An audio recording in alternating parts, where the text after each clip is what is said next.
Meus irmãos queridos, recebam a paz do Senhor. Evangelho de Jesus, segundo escreveu João, capítulo de número 3, versículo de número 16. Evangelho de João, capítulo de número 3, versículo de número 16. Porque Deus amou o mundo de tal maneira que deu o seu Filho unigênito, para que todo aquele que nele crê não pereça, mas tenha a vida eterna. Por favor, por duas vezes, vamos juntos? 3, 2, 1. Porque Deus...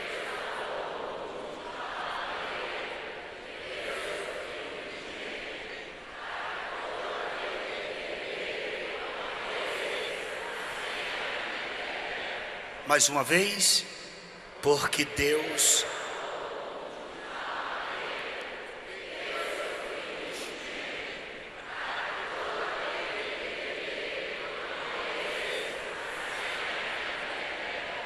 Amém, por favor.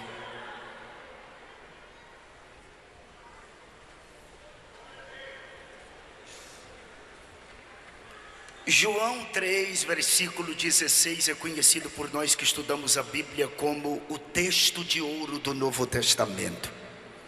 A realeza e a grandeza que se dá a este texto é porque nele está intrínseco, nele está retratado o indizível amor de Deus por nós. Se eu fizesse uma pergunta nesta noite aos pais, e eu me incluo nesta pergunta: se você daria o seu filho para morrer pelos pecados de alguém, eu tenho certeza que a sua resposta seria um enfático não. Eu não daria o David nem o Samuel para morrer pelos pecados de absolutamente ninguém. Deus, Ele não hesitou. Apenas com um único filho, Ele o deu para que morresse na cruz do Calvário para efetuar a nossa redenção. Isaías capítulo de número 53, existe uma biografia de Cristo antecipada, e o profeta messiânico diz no capítulo 53, a partir do versículo de número 1: quem deu crédito à nossa pregação? E a quem se manifestou o braço do Senhor? Porque foi subindo como renovo perante ele, como raiz de uma terra seca, não tinha parecer nem formosura, e olhando nós para ele, nenhuma beleza víamos para que o desejássemos. Era desprezado e o mais indigno entre os homens, homem de dores, experimentado nos trabalhos, e como um de quem os homens escondiam o rosto, era desprezado, e não fizemos dele caso algum. Verdadeiramente ele tomou sobre si as nossas enfermidades, e as nossas dores levou sobre si, e nós o reputamos por aflito, ferido de Deus e oprimido. Mas ele foi ferido pelas nossas transgressões e moído pelas nossas iniquidades. O castigo que nos traz a paz estava sobre ele, e pelas suas pisaduras fomos sarados. Todos nós andamos desgarrados como ovelhas, cada um se desviava pelo seu caminho, mas o Senhor fez cair sobre ele a iniquidade de nós todos. Ele foi oprimido, mas não abriu a boca. Como um cordeiro foi levado ao matadouro, e como a ovelha muda perante os seus tosquiadores, ele não abriu a boca. Da opressão e do juízo foi tirado. E quem contará o tempo da sua vida? Porquanto foi cortado da terra dos viventes, e pela transgressão do meu povo foi ele atingido. E puseram a sua sepultura com o ímpio e com o rico na sua morte. Porquanto nunca fez injustiça, nem houve engano na sua boca. Todavia, ao Senhor agradou moê-lo, fazendo-o enfermar. Quando a sua alma se puser por expiação do pecado, verá a sua posteridade prolongará os dias, e o bom prazer do Senhor prosperará na sua mão. 750 anos mais tarde, nasceu Jesus em Belém. Todo mundo sabe que ele nasceu em Belém. Ele foi criado na pobre e miserável Nazaré. Pobre e miserável Nazaré, porque Nazaré era um lugarejo chamado de cidade, que não tinha mais do que 100 famílias, famílias agricultoras que dormiam no chão. Isso significa dizer que Nazaré não passava de 300 habitantes. Foi exatamente neste lugar que Jesus foi criado. Muita gente me pergunta em alguns seminários que eu dou: pastor, como que foi a infância de Cristo? Por que a Bíblia omite a infância de Cristo? Só fala apenas quando ele tinha 12 anos de idade, que ele pregou no templo. Existe um propósito para isto? Não existe propósito absolutamente nenhum em a Bíblia omitir a infância de Cristo. E isso porque a infância de Jesus foi como a infância de todo garoto judeu, assim como a sua adolescência, assim como a sua juventude. Com 5 anos de idade, era o período em que o menino passava por um outro ciclo de vida, ou ele entrava num novo ciclo. Ele começava a estudar os 5 primeiros livros da Bíblia: Gênesis, Êxodo, Levítico, Número e Deuteronômio. Quando ele completava 10 anos, ele já tinha decorado todos os 5 primeiros livros da Bíblia, e ele entrava num segundo ciclo de vida, onde nesse segundo ciclo de vida, ele aprendia sobre os livros históricos, poéticos e proféticos. Quando o garoto completava 14 anos de idade, era o momento do garoto decidir acerca da sua vida.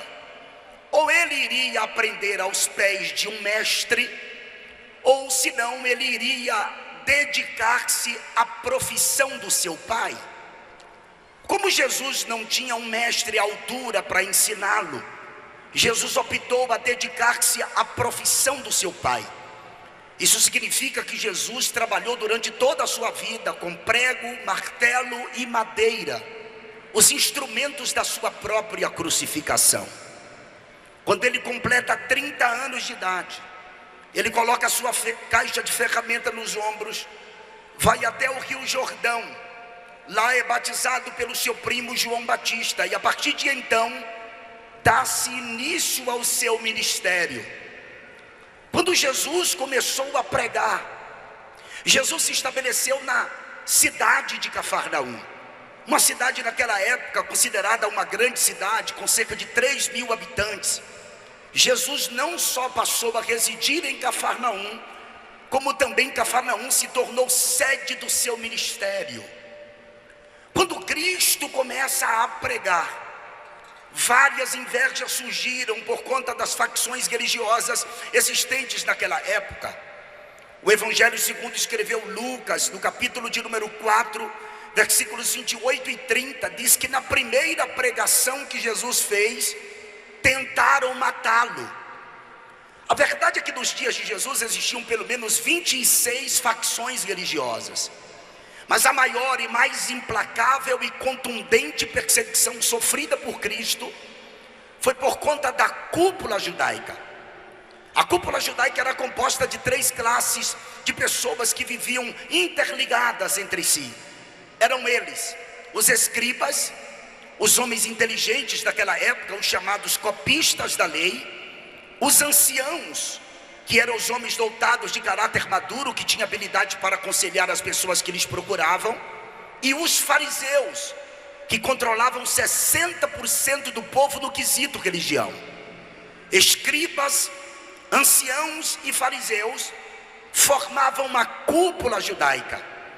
Cúpula esta que, desde que Cristo iniciou o seu ministério, de alguma forma planejaram, incitaram o povo a matar Jesus. Em Marcos capítulo de número 14, versículos 1 e 2, tem o plano para matá-lo.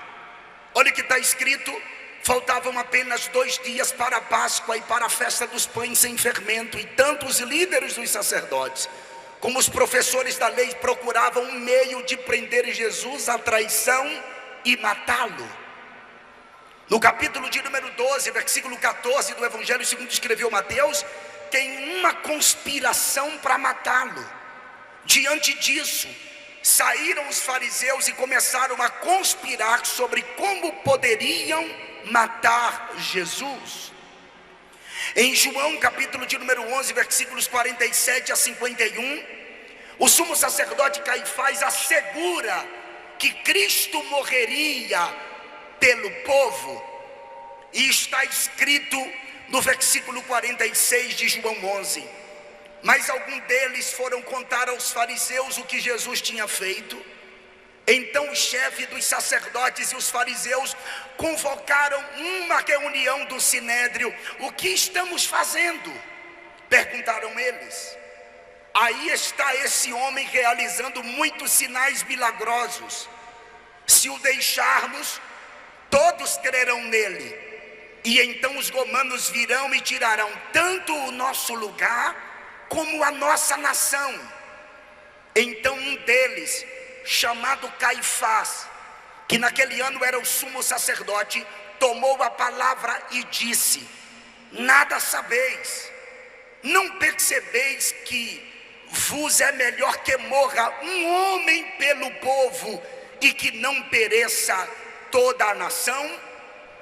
Ele disse isso não de si mesmo, mas sendo sumo sacerdote naquele ano, profetizou que Jesus morreria pelo pecado da nação. A verdade é que todas as vezes que tentaram prendê-lo, não conseguiram, porque ainda não havia chegado a hora de Cristo. Mas ele sabia que seu momento iria chegar. E esse momento foi um momento chamado de Pessa, é a Páscoa do povo judeu. Jesus reúne-se com os discípulos, serve a última ceia. E a Bíblia diz no Evangelho segundo escreveu Marcos, no capítulo de número 14, que depois que Jesus serviu a ceia, Judas levantou-se da mesa, no intuito de traí-lo.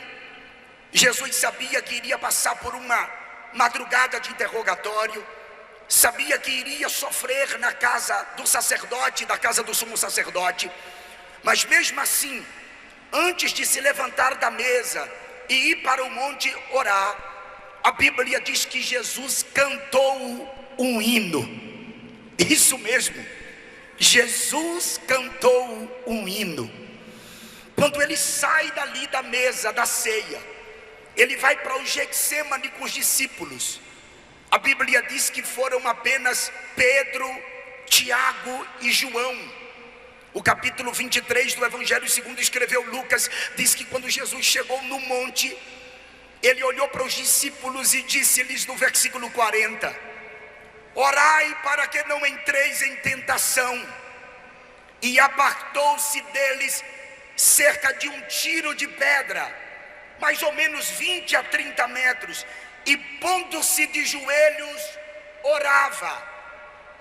A oração de Jesus no versículo 42 de 23 de Lucas diz que ele orava assim: Pai, se possível, passa de mim este cálice, todavia não seja feita a minha vontade, mas a tua. Quando Jesus está orando ao Pai: Pai, se possível for, passa de mim este cálice, aqui implica alguma coisa a respeito da cultura dos dias de Jesus. Quando alguém era condenado à cruz, a família do condenado passava pela vergonha do vitupério. A casa da família do condenado à cruz era queimada a fogo. A partir de então, o pai do condenado seria exposto à vergonha mais intensa dentro da sociedade. E Jesus aqui está como um homem, e quando ele diz: Pai, se possível, passa de mim este cálice, ele está dizendo ao Pai: eu não quero que você passe pela vergonha, todavia, não seja feita a minha, mas a tua vontade. Naquele instante apareceu um anjo do céu que ele confortava. E enquanto o anjo confortou Jesus, logo depois ele começa a entrar em agonia. O versículo 44 diz que ele orava tão intensamente que o seu suor começou a se tornar em grandes gotas de sangue que corria até o chão. Jesus começa a passar por aquele fenômeno chamado de hematidrose. Isso mesmo, hematidrose. A hematidrose só acontece em questões excepcionais. Não acontece com qualquer momento, com qualquer indivíduo. Diz que na história apenas 3 pessoas sofreram de hematidrose. Uma foi Jesus, outra foi uma freira na Idade Média, e outra pessoa foi uma garota no período da Segunda Guerra Mundial. Na história não registra outras pessoas que sofreram de hematidrose. E a pessoa, para sofrer de hematidrose, quando as glândulas sudoríparas são rompidas, para que o seu suor fique pigmentado com sangue, é preciso uma questão excepcional, provocado por uma fraqueza física, acompanhado de um abatimento moral violento, causado por uma profunda emoção, um profundo medo, um terror. E a verdade é que Jesus, ele estava levando a angústia por causa dos nossos pecados. Quando ele sua sangue, aquilo significa dizer que Jesus estava passando por um momento mais difícil da sua história. Depois Jesus se levanta e ele vai até os discípulos que estavam distantes dele cerca de 20 a 30 metros. E ele encontrou os discípulos dormindo e ele perguntou: não podeis velar comigo sequer uma hora? Por que os discípulos estavam dormindo, pastor? Por causa do mundo espiritual. Eu creio que isso já aconteceu com você alguma vez. Você dobrou seus joelhos para orar e o diabo efetuou a operação céu de bronze, e parece que existe uma dificuldade de você se conectar com o trono, e muitas vezes você se pegou dormindo nos joelhos. O mundo espiritual estava em atividade. Não sou eu que estou dizendo, é a Bíblia. Porque logo depois da oração de Jesus, aparece Judas com a guarda sacerdotal para prendê-lo. Era noite.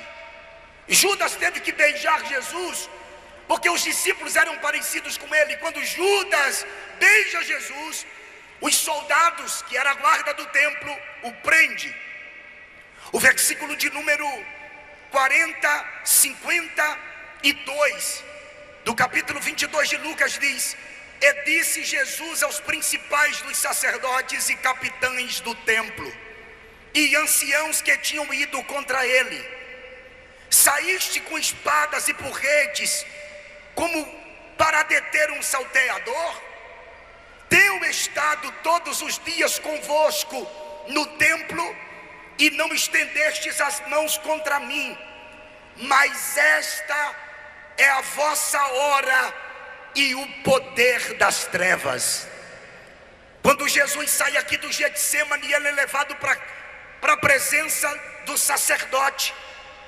Depois da presença do sacerdote, ele é levado à presença do sumo sacerdote. E João acompanhou os soldados que levaram Jesus. Pedro de longe também acompanhava.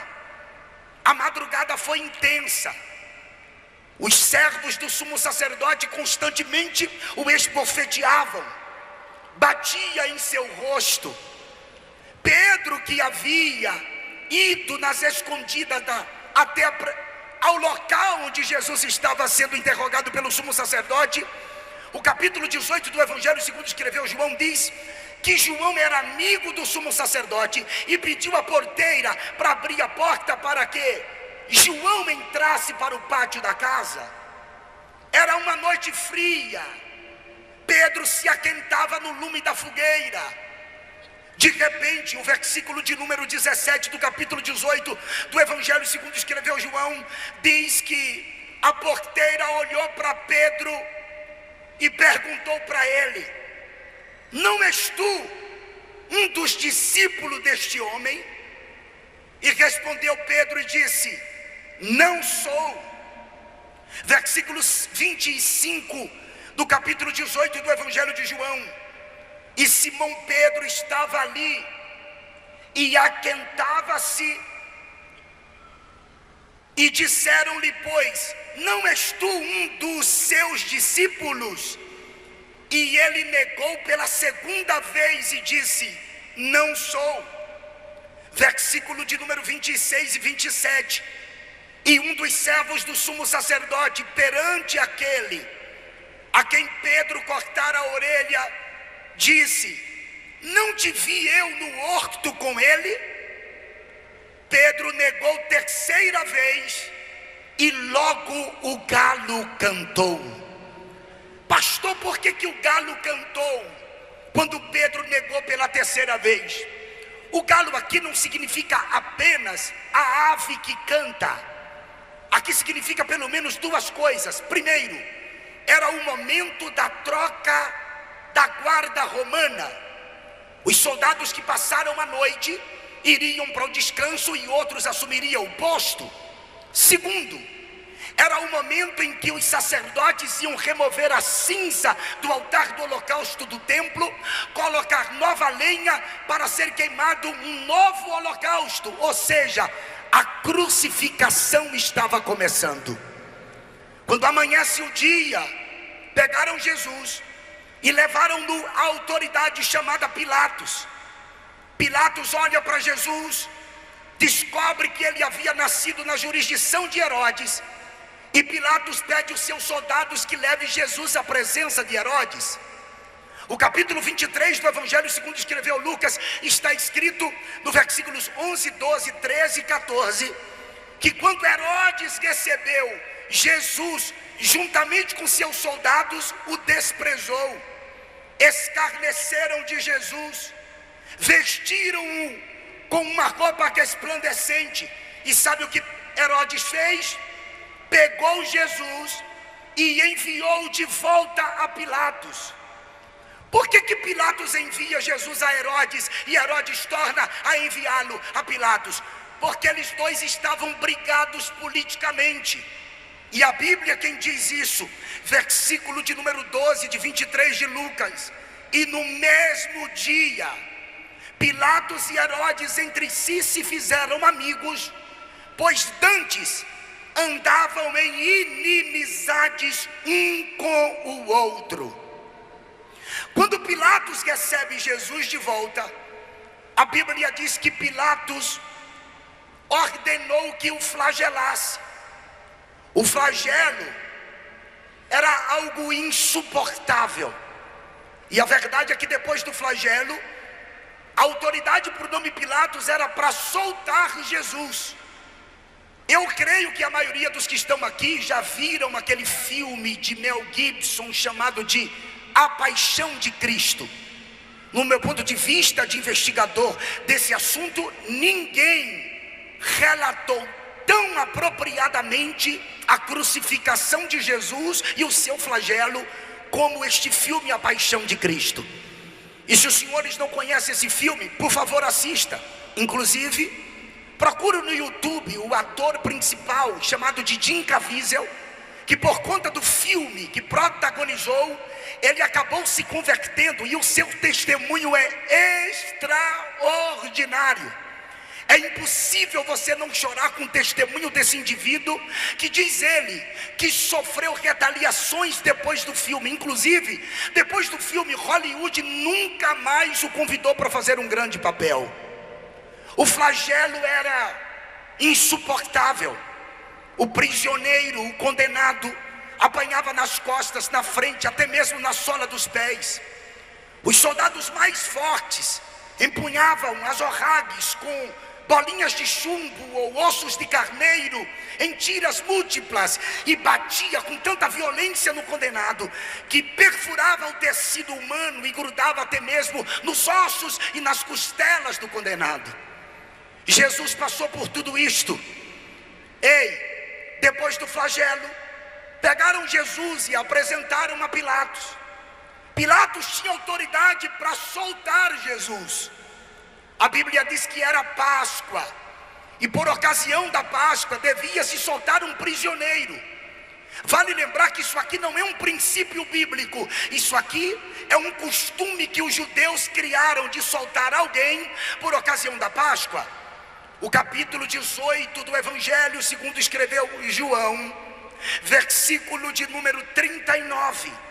Olha o que Pilatos diz para o povo: mas vós tende por costume que eu vos solte alguém por ocasião da Páscoa.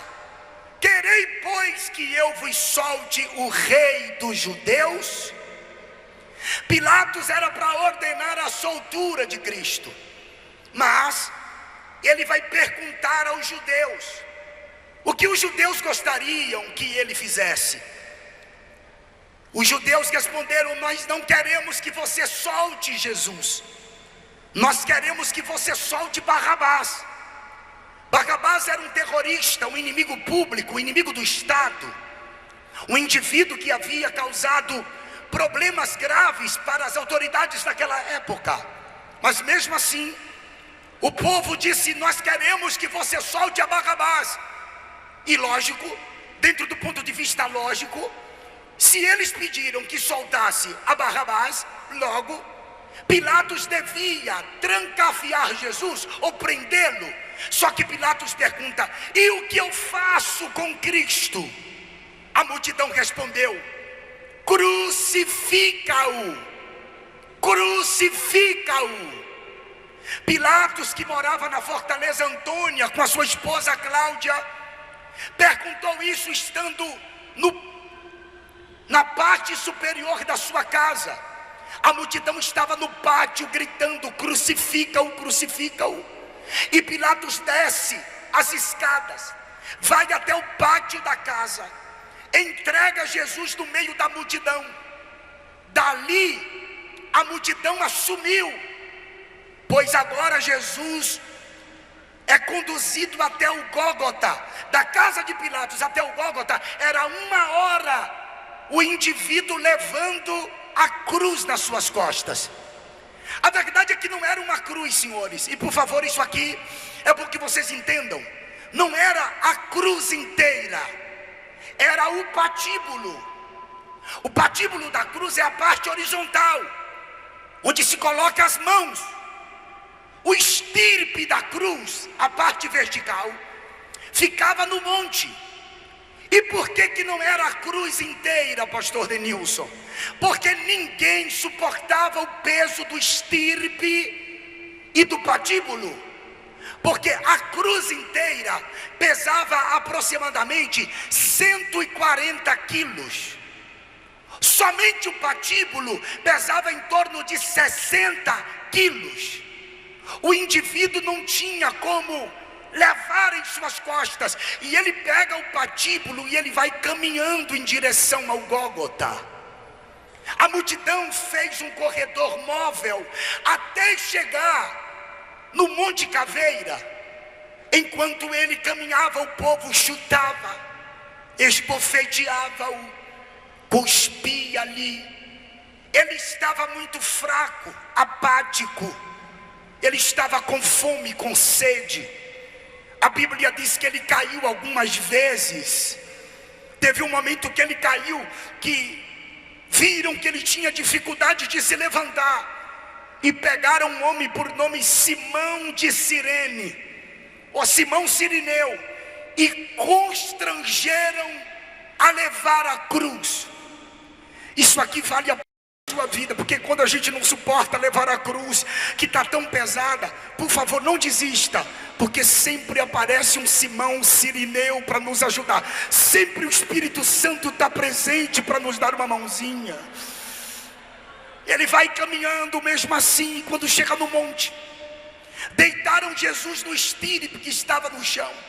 Pegaram o patíbulo e prenderam no estirpe. E agora os pregos de 8 polegadas são pregados nas mãos de Jesus e nos seus pés. E depois que o prega na cruz, o levanta. E Jesus está no alto do madeiro. A multidão está ali em volta da cruz. É um pensamento meu, por favor, compreenda. Imagine Marta e Maria, uma segura na mão direita, outra na mão esquerda, e olhava para Lázaro e dizia assim: Lázaro, faça alguma coisa por ele ressuscitou você no 4º dia. Imagine a filha de Jairo, que olhava para ele e dizia: pai, você é uma autoridade, você é um fariseu, ele me ressuscitou, faça alguma coisa. Mas ninguém tinha como livrá-lo daquela cruz. A situação dele era tão deplorável, que ele estava precisando fazer uma oração por aqueles que estavam escarnecendo dele. E ele estava um pouco pendido para frente. Seu oxigênio estava seu cérebro estava sem oxigênio. E ele precisava inspirar, encher o pulmão de ar, raciocinar, para ele poder fazer uma oração por nós. E como ele estava pendido para frente, ele pega pelos pregos, e ele levanta o seu corpo, enche o seu pulmão de ar, oxigena o cérebro, e ele faz uma oração dizendo: Pai, perdoa-lhes, porque não sabem o que fazes. A mensagem desta noite, eu não sei se vocês já entenderam, não é uma mensagem de reteté. Esta é a maior mensagem da Bíblia. A cruz de Cristo. A mensagem de hoje é para você relembrar aquilo que ele passou, aquilo que ele viveu. Aleluia. Esses dias na internet, nas redes sociais, eu vi muitas pessoas comentando, por causa da escola de samba em São Paulo, Gaviões da Fiel.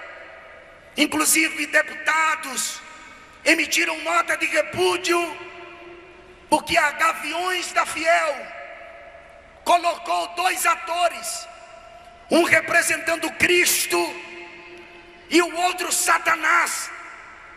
E Satanás pisava em Cristo, maltratava Cristo, chutava Cristo. E eu vi que muitas pessoas não entenderam absolutamente nada, ou melhor, não entendem nada da crucificação. Não foi o diabo quem pisou em Jesus. Não foi o diabo que chicoteou Jesus. Não foi Satanás quem pisou Jesus. Satanás, na verdade, não encostou um dedo em Jesus. Tudo quem fez foi o Pai. 53:10 de Isaías: ao Pai agradou moê-lo. Deus moeu, Deus castigou. O chicote foi do Pai, pastor. A ira foi do Pai. A cólera foi do Pai. O Pai foi quem fez aquilo com o Filho, e não o diabo. E por que o Pai fez? Porque se ele fizesse comigo e contigo, nós estaríamos perdidos. Por que ele fez com o Filho? Porque ele é justo, imaculado, santo, Cordeiro. E ele estava dizendo: eu vou chicotear meu filho, Eu vou derramar minha ira sobre meu filho. Eu vou bater no meu filho. Eu vou expor meu filho ao vitupério para salvar você, Neemias, para salvar você, Moisés, para salvar você, Peterson, para salvar você, Denilson. Pegue na mão de alguém, por favor, diga: ele fez isto por você. Fale para alguém, fala. Pega na mão de alguém, pega na mão de alguém, pega.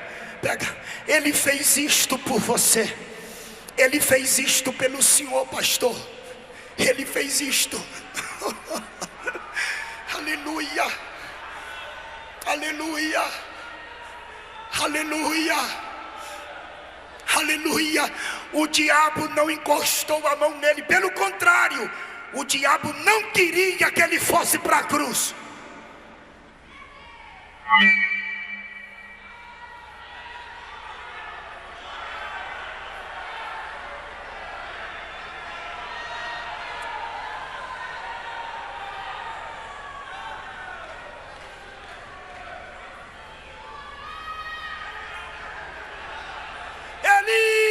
Eli, lama sabachthani. Teve um momento que ele se sentiu só. Lembra que ele havia dito: o Pai está em mim, eu estou no Pai. Mas aqui ele está gritando: por que me desamparaste? Onde estava o Pai? Furioso. Salmo 18. O Pai está furioso. Salmo 18. O Pai está furioso porque quer tirar o filho da cruz, mas não pode. Os salmos falam de Cristo como nosso Salvador. O Salmo 41 é ele na ceia. O 22 ele está na cruz. O 16 ele está no túmulo. O 18 ele ressuscitou. O 24 que o pastor leu é ele voltando para a glória. No 22 está escrito, olha só o que está escrito no Salmo 22. O que o salmista está vivendo aqui é o que ele vive. Muitos touros me cercaram, fortes touros de Bazã me rodearam.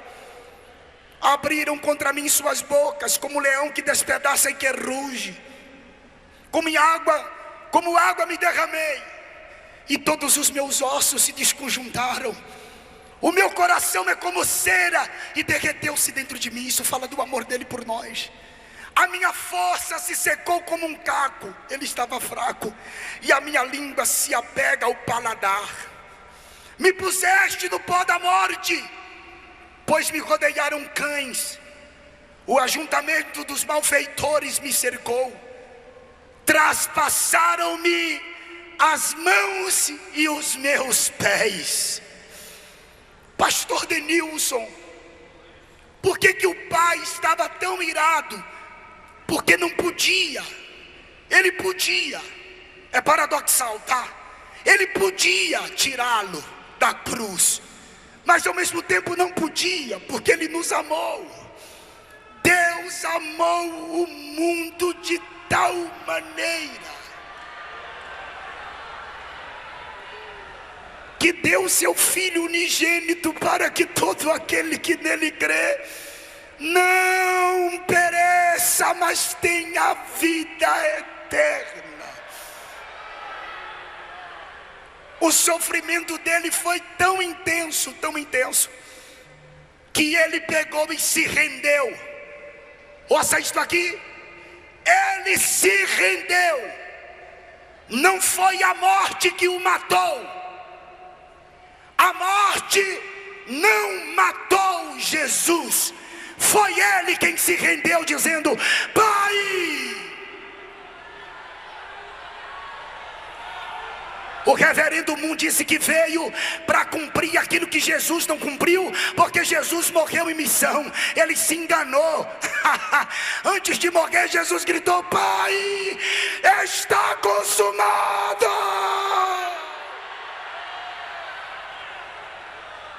Em tuas mãos entrego o meu espírito.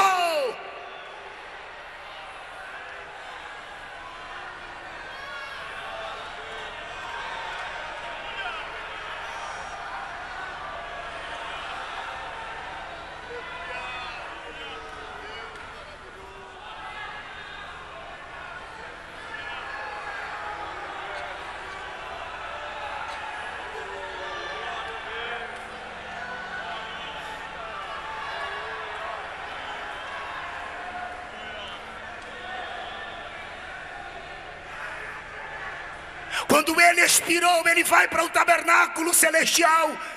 Hebreus 9, versículo 36, se não me falha a memória, ele precisa purificar o tabernáculo verdadeiro. E quando ele morre, que ele chega lá como sumo sacerdote, o véu do templo de 30 centímetros de espessura rasgou-se de alto a baixo. Ele estava dizendo: eu cheguei aqui, o caminho está aberto. Eu vou ter que pedir agora, levanta a mão para dar um grito de aleluia para o Cordeiro de Deus. O véu não rasgou para Deus sair, o véu se rasgou para eu entrar, para você entrar.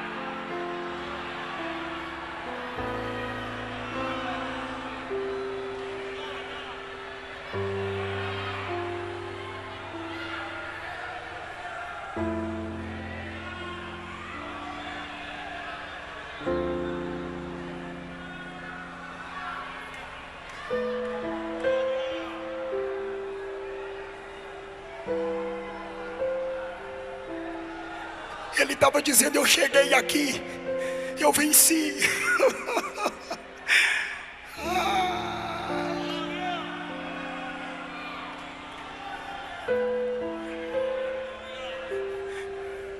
Pastor, mas e daí? Tem uma história tão linda.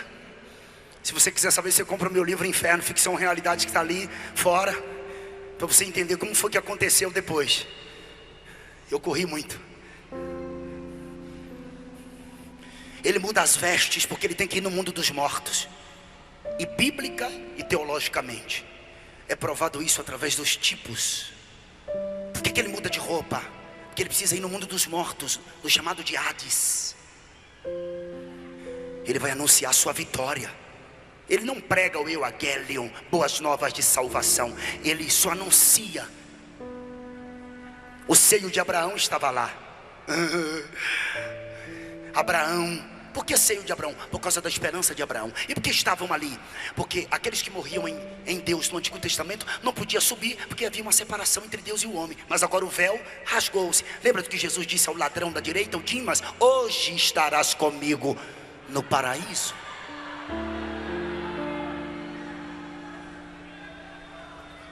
Pensa quando Jesus chegou lá embaixo. Abraão olhou e disse assim: foi a minha fé. Adão olhou e disse assim: eu me vesti com as vestes dele, com a pele dele. Ele é o cordeiro morto na fundação do mundo. Sansão olhou e disse: ele foi a minha força.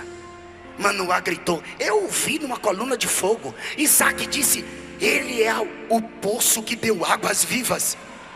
Jacó gritou: eu lutei com ele no Val de Jaboque. Daniel disse: eu vi como um ancião de dias, mas estava na cova dos leões comigo. Misael, Ananias e Azarias olharam e disse: ele era o quarto homem no meio da fornalha de fogo.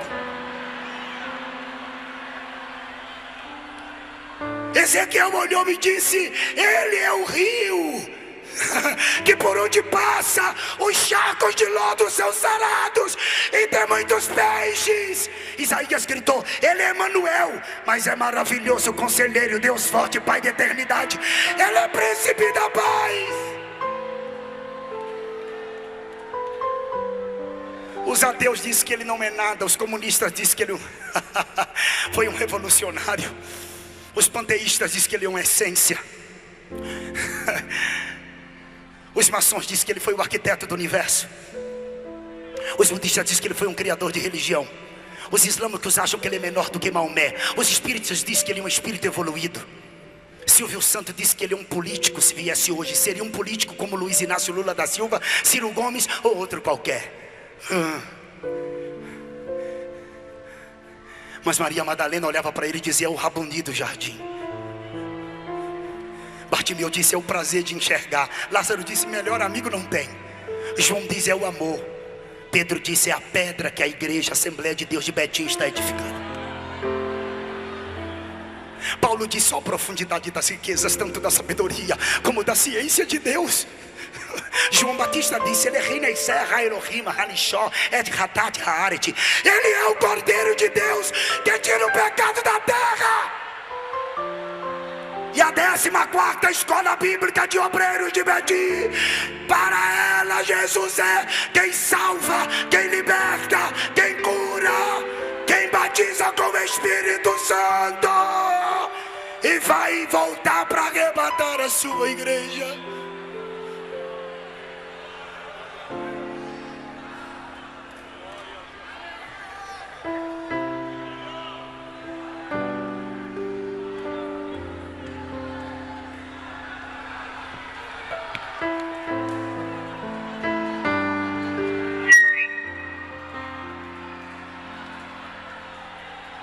Quem celebra Cristo nesta noite, levante a mão, levante a mão, levante a mão, levante a mão. Dá um grito de aleluia para o Cordeiro de Deus.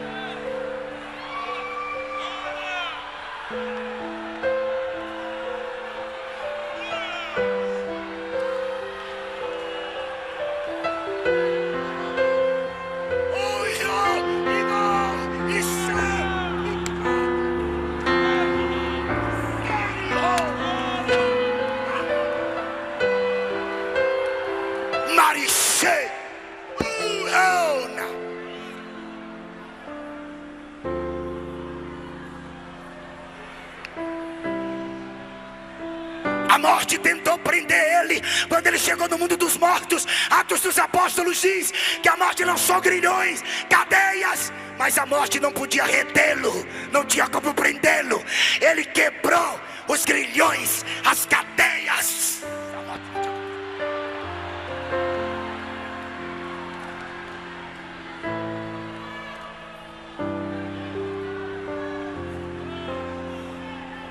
Pega na mão do crente aí, pega na mão do crente aí, pega.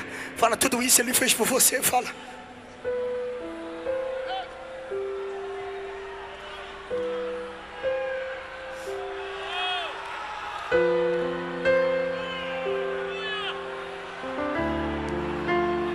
Alguém sente a presença dele.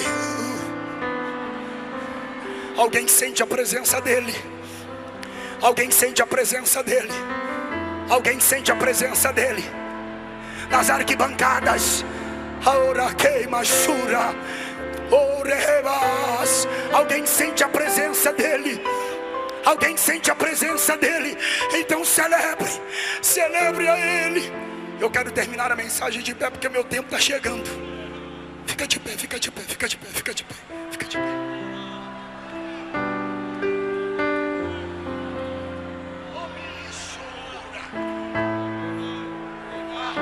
Ah, tem uma graça aqui, tem uma graça aqui, tem uma...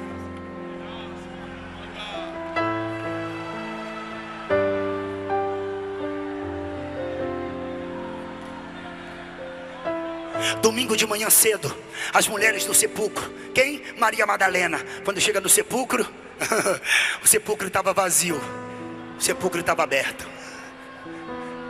Eu vou repetir, não é porque você não entendeu, é só para grifar na sua mente. Maria Madalena, quando chegou lá com aloés, mirra, cássia, para passar no corpo do morto, porque eles queriam na ressurreição conforme a profecia de Oséias, mas eles não queriam que o morto ressuscitasse fedendo. Só que Jesus já tinha sido ungido. Quando ela chega lá, a pedra já havia sido removida e o sepulcro estava vazio. E Jesus estava... E Jesus estava ressuscitado e perguntou para ela: por que você procura dentre os mortos aquele que já ressuscitou? E ela conheceu ele pela voz, porque as ovelhas ouvem a sua voz e seguem. És tu, meu Senhor. Ela vai pegá-lo. Ele disse: não me toques, não me pegues. É o termo grego. Eu ainda não subi a meu pai. Como assim? Ele morreu e não foi lá como sumo sacerdote. Agora ele ressuscitou com o corpo. Ele precisa ir lá para que o pai chancele a ressurreição do corpo. Aí ele vai lá e volta para ficar ainda 40 dias com os discípulos. Porque quando ele ressuscita com o corpo, ele está dizendo assim, pastor José Rodrigues: ó, vai haver uma ressurreição dos mortos, viu? E quando os mortos ressuscitarem, também vai de...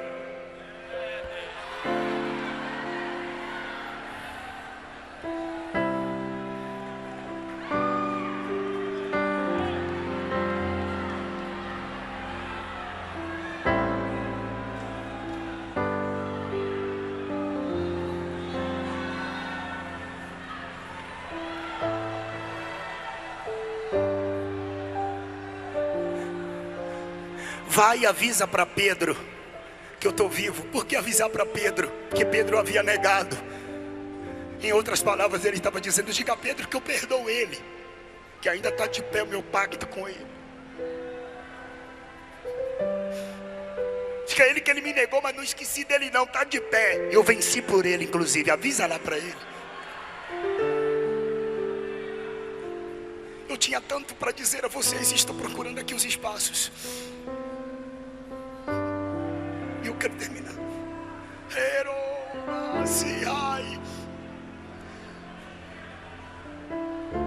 Alguém olhou para um pastor que estava participando de uma reunião de vários líderes de religião, e os líderes de religião sempre olhavam para o pastor e zombavam do pastor. E um deles perguntou: você fala tanto do teu Cristo que está vivo, mas teu Cristo, quando morreu, nem um sepulcro ele tinha para ele. E o pastor respondeu: para que ele queria um sepulcro para ele mesmo, se ele só ia passar um final de semana? O sepulcro está vazio. He's not here. Ele não está mais aqui.